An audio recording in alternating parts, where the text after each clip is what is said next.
این گاهی وقتا یک دیگه از مردم میگه که برو دیگه خدا در روز قیامت میبخشه.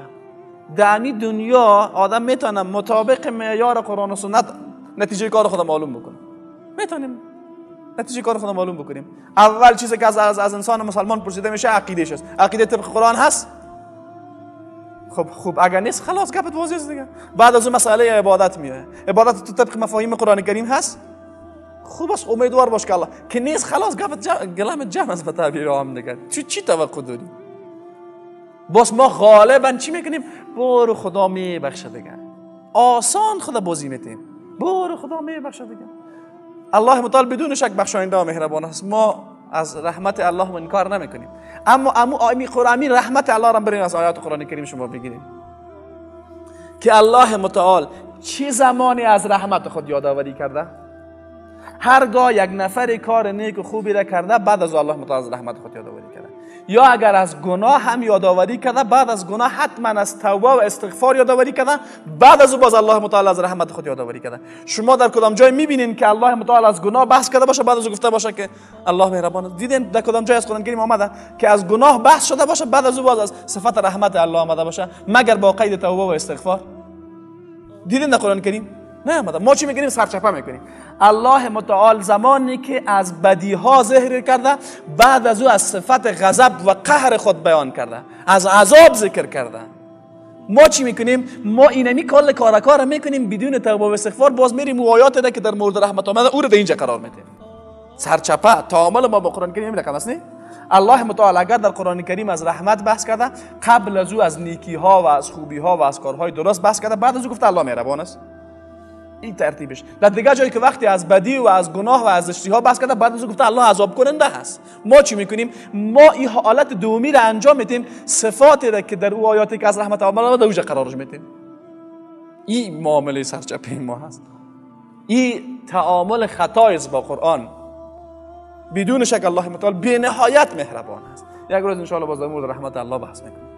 بی نهایت مهربان است. اما به چی کسی؟ الله به چی کسی اینی مهم هست. الله رحمتش وسع رحمتی کل شیء، همه چیز را فرا گرفته.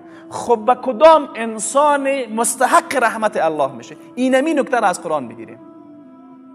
و چی کسی مستحق عذاب قرآن و عذاب الله میشه؟ همین نکته را از قرآن کریم بگیریم. ما در تطبیق همین مورد خطا کردیم. به خاطر چی؟ به خاطری که شیطان ما را اغوا میکنه. شیطان های انسی و جنی اغوا میکنه. بار خدا مهربان است. بدون شک خدا مهربان است. تو آیا اسباب رحمت الله متعال بر خودت جلب کردی؟ نکردیم.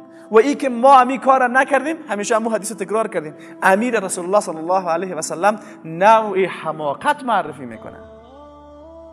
مؤمن زیرک و مؤمن احمق معرفی میکنه. انسان احمق و انسان به اصطلاح زیرک معرفی میکنه. الکیس من دان نفسه و عمل لما بعد الموت. پیامبر میگه انسان زیرک کسی است که نفس خود را مهار میکنه و بر بعد از مرگ کار میکنه. والعاجز من اتبع نفسه و هواه و تمنا علی الله. آدم عاجز، آدم احمق کسی است که از نفس خود پیروی میکنه، از الله تمنا داره. این میره پیامبر حماقت معرفی کرده. خیلی مردم در همین حالت واقعا. از چی میکنی؟ پیرو هوای نفس. با چی امیدواری؟ به الله. خیلی آدم عاجز احمق هستی. بلکه زمان تو به رحمت الله امیدوار باش که اسباب جلب رحمت الله متعال را برای خودت مساعد کرده باشی. تو با عقیده شرکی پیش الله متعال بری و توقع رحمت الله را داشته باشی. ان الله لا یغفر ان یشرک به. دلت جمع بگی ان الله لا یغفر ان یشرک به و یغفر ما دون ذلک. شرک نمیبخشه. تو عقیده شرکی داری بازم بر رحمت پروردگار امیدواری. یه حماقت است.